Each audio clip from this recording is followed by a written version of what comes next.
All right, peak of the week, Wednesday. Let me make certain all of the audio is working properly on here. And it looks like it is. Don't want to sound like I'm talking out of a coffee can or anything. I'm Chief Meteorologist Austen Onek. It is the Wednesday edition of our weather blog, Weather Overtime.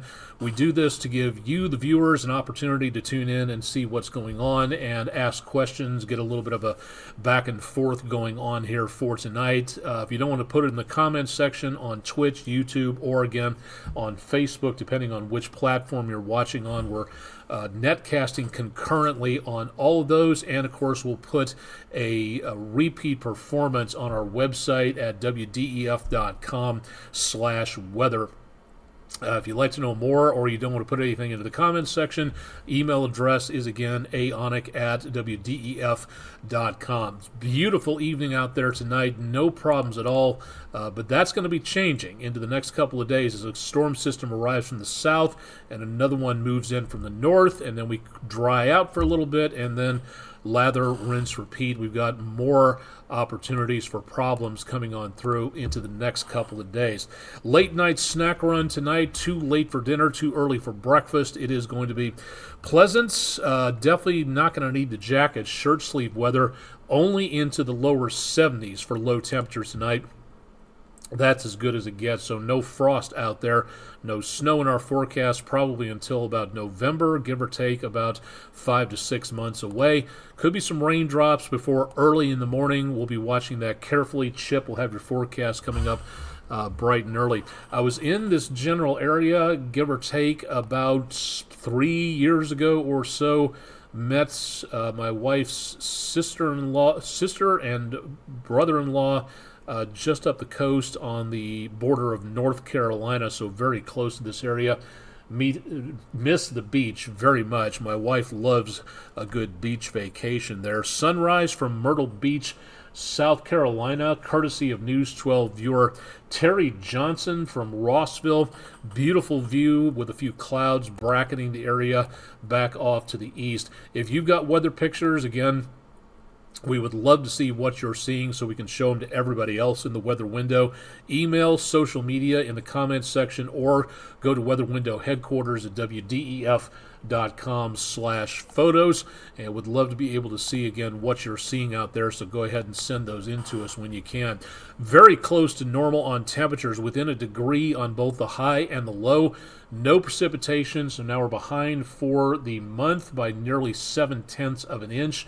And we're also behind for the year by 5 2/3 inches. So it's going to take better part of half a foot of rainfall just to get us caught up for this time of the year. It's been a very dry 2026, and we could use some help on there. Beautiful view from downtown. The view from our downtown camera, the 1% List Scenic City camera, showing again the moon and Venus, which Venus was occulted, as it is said, by the moon earlier today. That means Venus went right behind the moon's surface earlier during the afternoon. Zooming out a little bit, and let's see if we can tilt down here just a skosh, and you should be able to see right down there, that is the planet Jupiter. So you've got two planets and Earth's moon in view. It's a beautiful evening. Again, good for stargazing out there, and should remain pretty nice up until about the time we get into about dawn patrol tomorrow morning, and that is where we may see the potential for some more problems coming on through. Temperatures, again, pleasant. We're still in the 80s right before 10 o'clock Eastern time. Humidity is up, winds are up. It continues to be a very mild series of days, and going to be even warmer coming up next week. We'll talk about that on the 7 days, so stay tuned for that. Allergies, mold spores went back up again to the high level. Tree, grass, and weed pollen, according to Chattanooga Allergy Clinic, still on the low side. So if you have any problems with anything involving allergens out there, you've got several choices, mold spores being the best potential for right now So we are seeing a little bit more problems there. We do have some scattered showers and some leftover thunderstorms moving through parts of northwest Georgia, now east of I-75, dissipating as they head through News 12 viewing area counties Gilmer and Fannin. Eventually, what's left of that will wander into western North Carolina. We had some stronger activity back south of Jackson and DeKalb counties. Not seeing any problems there for right now. The counties that you see listed in green, that is where we have a flash flood watch in effect. Bartow, Cherokee, Forsyth, Georgia, Calhoun, back over to around St. Clair and Jefferson, Alabama, picking up those areas of scattered showers out there. So we do have the potential of heavier rainfall south of the News 12 viewing area for tonight, and that's why the flood watch is in effect. Looking at the wider scale situation and going down south, Arthur is still a tropical storm. At least it was when I was on the dinner shift just a little while ago. Whether or not it's still there, let me just double check the National Hurricane Center here. Yes, Arthur is still a tropical storm for tonight, looking at winds of just about 40 miles per hour, and 40 miles per hour or so, and still moving to the northeast, which is going to put the remnants of this storm into and around southeast Texas, and that is where we could see a majority of the flooding coming up into the rest of the next 24 hours. Then the remnants of this will make its way up across the southeast United States. Not as a hurricane, not as anything even close to that, but the remnants of this will stir up moisture and move it northward, and that will allow our next storm system to get a little closer to us. The spaghetti models, again, taking the remnants of Arthur well south of the area across the deep south, but that's going to be in a perfect position to ride the Gulf area and push that moisture up and into the southeast United States. So that is where we're going to be seeing the best potential for showers and thunderstorms out there. Now we have our latest storm system outside of Arthur, right back over portions of the Midwest. So from about Nevada, Missouri, up to just west of Detroit, we've got numerous tornado watches in effect. We have had, again, tornadoes on the ground in Iowa causing damage, and this is a very vigorous storm system right here. This is going to be responsible for several more hours worth of severe weather. Confirmed the boxes flashing in purple, confirmed tornadoes right there into southeastern Illinois, southwestern Indiana down toward the Wabash, and numerous other radar-indicated tornado warnings into and around this area. Northeast Iowa was where that touchdown, again, did a pretty good job of causing some damage there in that area. Trey Castile on Facebook, what about Oregon? We'll talk about that in a little bit. We're not on too many cable channels out that direction, so we'll check there in just a mo, so hang on for that. Right now, again, what's left of our storm down to the south is going to ride up and get curved over to the east by this leftover front. So this will help to move that moisture up and over our direction, and getting rid of the potential of anything involving rainfall. Will be high pressure coming in from the north, as you don't see a lot going on into the Midwest. That dry air will be coming in to move all this moisture-rich air out of the way as we get into the weekend. So the weekend doesn't look to be too much of a problem, at least for right now. Trey Castile, Oregon, well, not much to tell you. You've got a semi-permanent low off the California coast riding on through. Winds out of the north coming down from Washington State, and beyond that, looks like it's a pretty nice evening over into Oregon. So for all of our viewers on cable in Portland, thanks for tuning in and finding out what's going on with the weather back out to the west. Now, for the rest of the evening, and for tonight, we'll continue again to watch what's left of our latest storm system move from the Gulf up this direction and encounter our next storm system as this begins to sink a little closer to us. That moisture-rich, unstable air rides up against that front, and that means tomorrow is where we may see the best potential for severe weather and heavy rainfall. Then we get the drier air starting to make its way on through, dropping into the area by early Friday afternoon, clearing us out into Saturday, pushing the moisture-rich air down to the south of us, and then high pressure starts working against us. As we go into the next several days, air around high pressure rotates clockwise, and again, what we call anticyclonic. This is going to start moving more of that moisture-rich air back up in front of our next storm system, which is then going to get organized across the plain states. So Sunday morning, probably fairly quiet, excuse me, and then into Sunday evening, the rain and the thunderstorm chances begin to return once again. So we'll have about a 36-hour window of no rainfall coming up on Saturday into Sunday. Now, this is, again, very important right here. The pale green colors that you see, that, again, is just possibility of thunderstorms. Notice up on the key in the upper right-hand corner of your screen, pale green is just the possibility of thunderstorms. And then back up to our north, Indianapolis, I-70, west of Cincinnati, Bloomington, Indiana, Henry Blake's hometown, if I'm not mistaken, and south and east of Springfield, Illinois. There is a 4 out of 5 moderate threat category. Some pretty nasty storms up this direction, and again, confirmed damage from some of those storms back into Iowa. Now, tomorrow, back into the News 12 viewing area, we do not see anything in the way of major problems.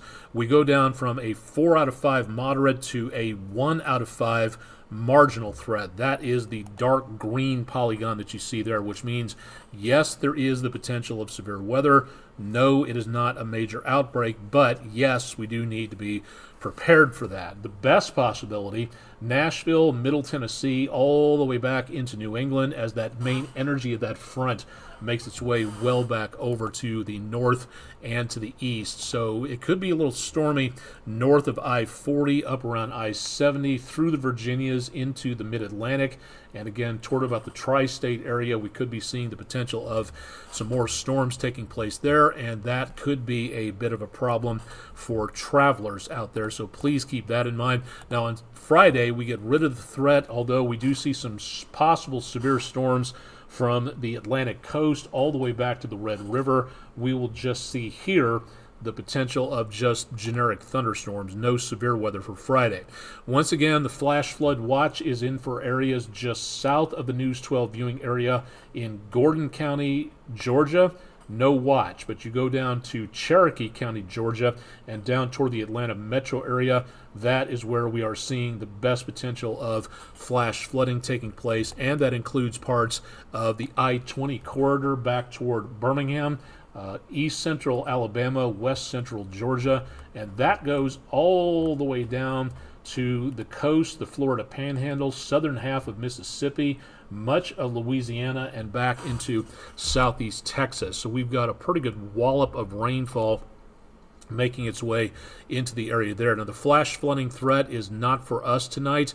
It does return to the area with more heavy rainfall. Now, again, we showed you severe weather on the last map. This map is all about, again, flash flooding. So we go to a 2 out of 4 slight risk. The worst potential, again, will be well down to our south in the red moderate category. And then over the course of the day on Friday, it lessens, but it sticks around for the possibility of some more flash flooding taking place. Saturday, the threat leaves the area and goes back toward the Missouri River Valley, but then it returns again on Sunday late. Heaviest rainfall, Kansas City, Springfield, Missouri, over to Lexington, Kentucky, and that will be the best potential of flash flooding, but also a lesser but still possible threat into around Sunday night and into early Monday morning.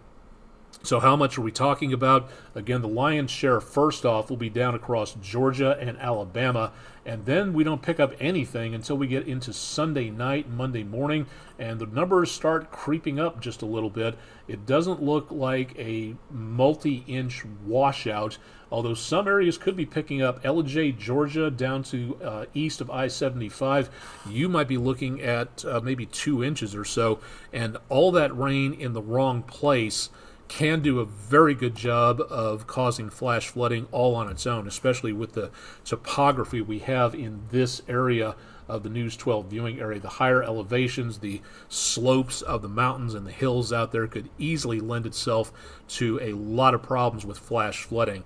Rest of the area looks to be just soggy, and again, not a washout. Some of the weekend I think we can salvage, but for right now, I think that'll be the worst of the worst activity out there. Arthur, again, not much left of this system, and beyond that, there is nothing else going on into the News 12 viewing area or even close to that. So right now, the Atlantic, the Caribbean, and the Gulf are quiet. Likewise, into the Pacific, we had several storms lined up south of Mexico and on the west coast of Central America. Those also have fallen apart, and there's nothing right now to take their place. So tropical cyclone formation not expected during the next 7 days. Welcome to those just tuning in on Twitch and also on YouTube. Nice to have you on board. Drop a comment into the comment section. Say hello if you want to. And thanks to everybody who's been joining us on Facebook for tonight for Weather Overtime. Let's go ahead and jump ahead. Oh, Sylvester the Spider on the camera there for tonight. Sorry about that to the arachnophobes. And again, Moon, Venus, Jupiter, and looks like airplane right there moving into view, about ready to impact Sylvester the Spider. And we've got a vessel out on the waters of Lake Chickamauga. Been very busy on the lake early this afternoon into this evening. A lot of folks having some fun out there. Going through the next several days, again, chances of rain will be greatest Thursday into Friday. Outdoor activities Thursday, very much on the iffy side. The chances of rain diminish, but again, drop out of the picture pretty much into Friday. Then we clear out as that high pressure drives in drier air. So the last day of spring on Saturday into the first day of summer starting Sunday morning, bright and early. Looks to be pretty nice. Temperatures remain very stable back in the mid-80s. Warmer, yes. But we do see that potential of no 90s, no triple digits. I'm just fine with that. Hopefully you are too. And then again, temperatures again in the lows in the 60s and 70s. So decently narrow range of temperatures. There's just not really much changing anytime soon. Looking pretty quiet out there for now. And starting Sunday afternoon and evening through the rest of the most of next week. Again, next week is National Lightning Safety Awareness Week. We'll have more on that coming up here in just a little bit. In the meantime, we've got a window of opportunity for outdoor stuff Saturday morning into around Sunday afternoon. So might be able to get out and about for a round of golf or getting the kids out for try to alleviate cabin fever. But otherwise, again, not seeing any long-term drier air for right now. It'd be nice, but that's just not in the offing at this point. If you are a weather photographer and would like to enter a contest with your pictures, and there's a theme involved here, but you can check that out on the website. The American Meteorological Society is having their photo contest. They extended it until June 30th at 5 o'clock Eastern Time. First place is $500. Members' choice is also $500. If you would like to submit your pictures to this contest, all you have to do is go to photocontest.ametsoc.org, and you have until the 30th. So you've got about a little bit less than half a month to get your pictures in, so a good opportunity there to get things taken care of and to get your picture into there. Now, I mentioned National Lightning Safety Awareness Week, and that's very important. That'll be coming up here in the course of the next week, starting this Sunday, as a matter of fact. So a bit of a prelude out there for our question of the day. And this is one of those things that keeps cropping up every once in a while.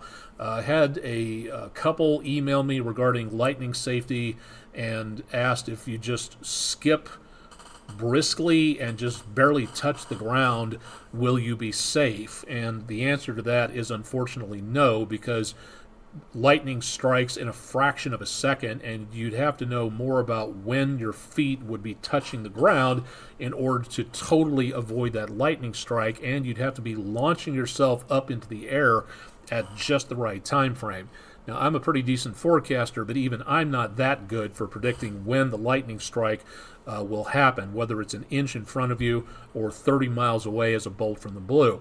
Now, the question was crouching low to the ground. You just make yourself as small a target as possible. That'll make you totally safe during thunderstorms. Well, a lot of people answered yes, that will help. Well, actually, this is another weather myth. It's actually false that it will make you safe. The best place for when it comes to lightning is to make certain that you are out of the possibility of being struck by lightning, and your best bet is to make certain that you are back indoors in a sturdy building, not a tent, not a pavilion on a golf course, although if that's the only shelter you've got, that's the best you're able to come up with. The best thing you can do is monitor for lightning. First of all, be weather aware. And then if you have a tracker on your phone, if you have something like lightningmaps.org or something that's available to warn you, an app of some sort or a device that detects the signature, the radio signature from lightning, great. That will help give you some decent warning on there. But crouching on the ground, it doesn't matter. It doesn't matter about making you a taller target. The problem is, even if you're wearing rubber shoes on the ground, the lightning can still flow through you. And I should really feature it at some point in time. I believe it's a South Korean a cruise ship off the coast of South Korea to where people's hair are standing on end, and everybody's filming each other with their cameras to get footage of this.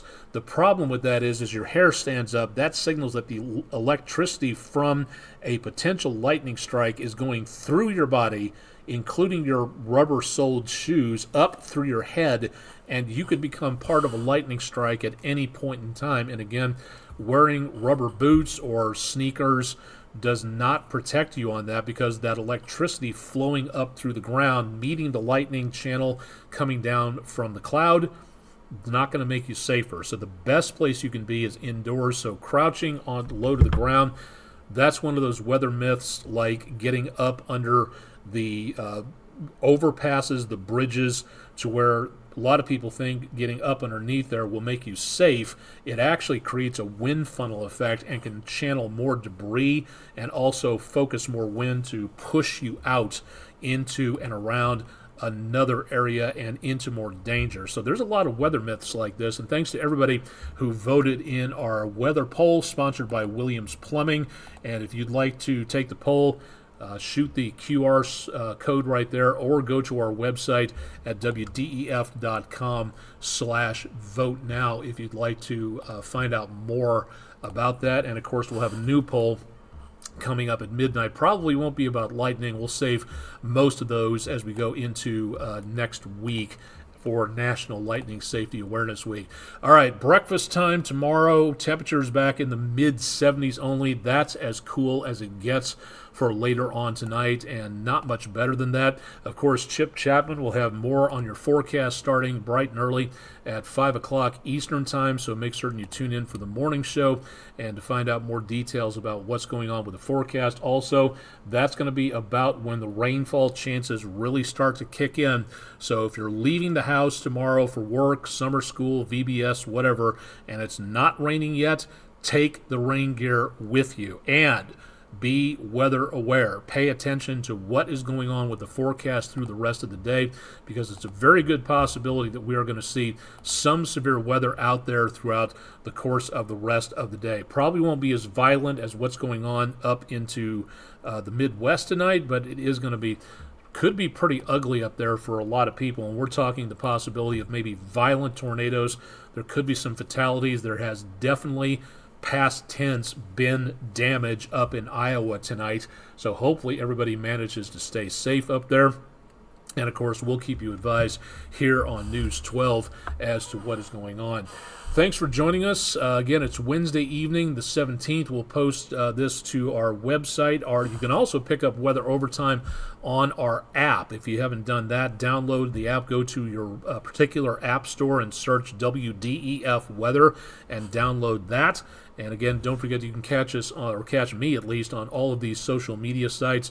If you want to hit me up for a game of chess, I'm on chess.com and lichess.org if you'd like to find me there. And, of course, we'll keep you updated on our social media pages. We're live on Facebook, Facebook, Twitch, and YouTube, netcasting as much as we possibly can there. In the meantime, we're going to go ahead and sign off for now. We've been on for a better part of half an hour, so not a bad evening. Let's take one more check out there and see if there's any more comments.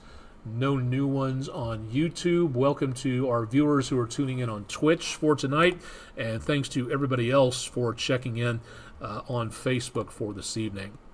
All right, live and direct from downtown Chattanooga, Tennessee, southeast U.S., Western Hemisphere, planet Earth, Milky Way galaxy. I'm Chief Meteorologist Austen Onek. Stay tuned for more with News 12 tonight at 11. Chips in the morning, and I'll talk to you again coming up on Thursday.